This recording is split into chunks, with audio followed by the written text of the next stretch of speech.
What's poppin', homies? It's your favorite homegirl, Gossip Girl, and today we are going to talk about Sonya Massey and Sean Grayson. Now, Sean Grayson, he's a police officer in Illinois, and he was the one that unalived Sonya Massey.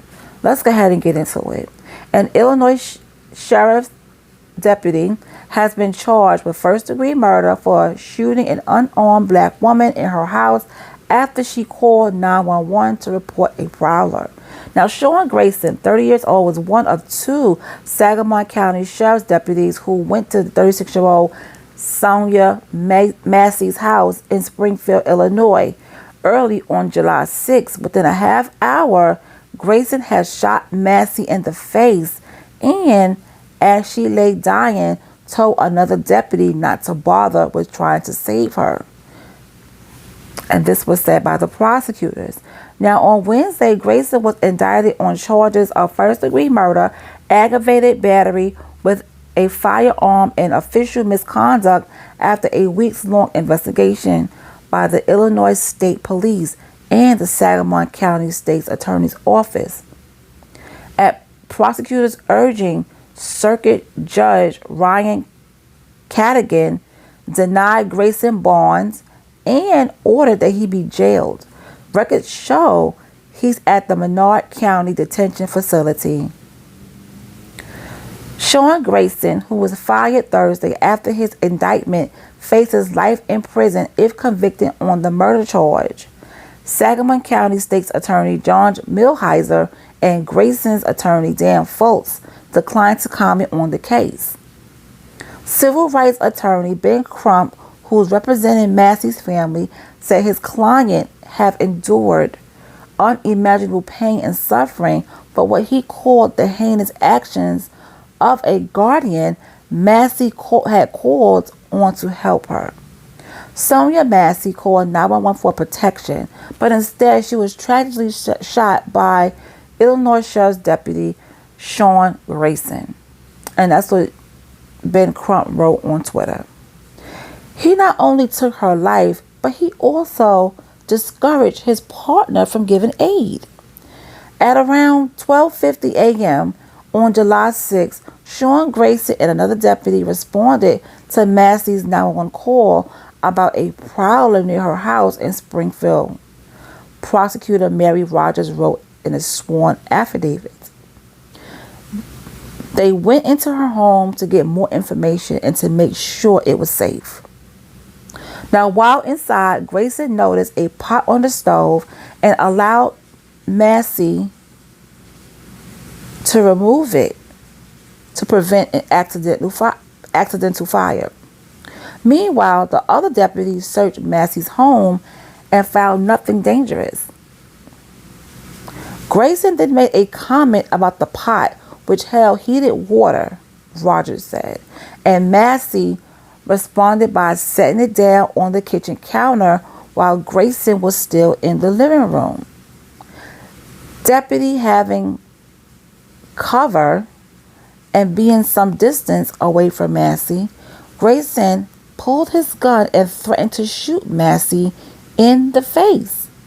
Massey put her hands in the air and said, "I'm sorry," as she ducked behind the counter between them. And this is said by the prosecutor. Grayson came towards her and aggressively yelled at Massey. Rogers said Massey grabbed the pot and tossed out the water, according to an Illinois State Police memo obtained by the New York Times. Then Grayson fired 3 times at Massey, hitting her once in the face.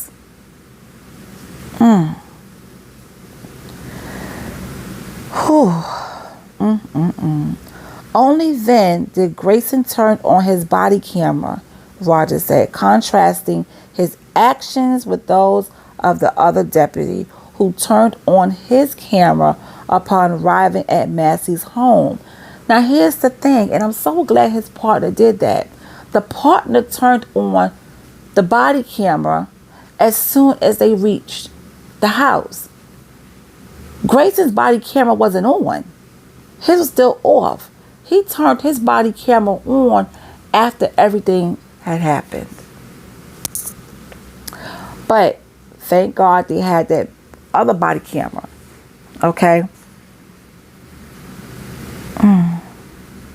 After Grayson shot Massey, his fellow deputies said he was going to get a medical kit from his vehicle, Rogers said. Grayson allegedly told him not to bother given the severity of Massey's injury. The other deputy, nevertheless, rendered aid and stayed with Massey until EMTs arrived, she said. Medics took her to HSHS St. John's Hospital in Springfield, where she died.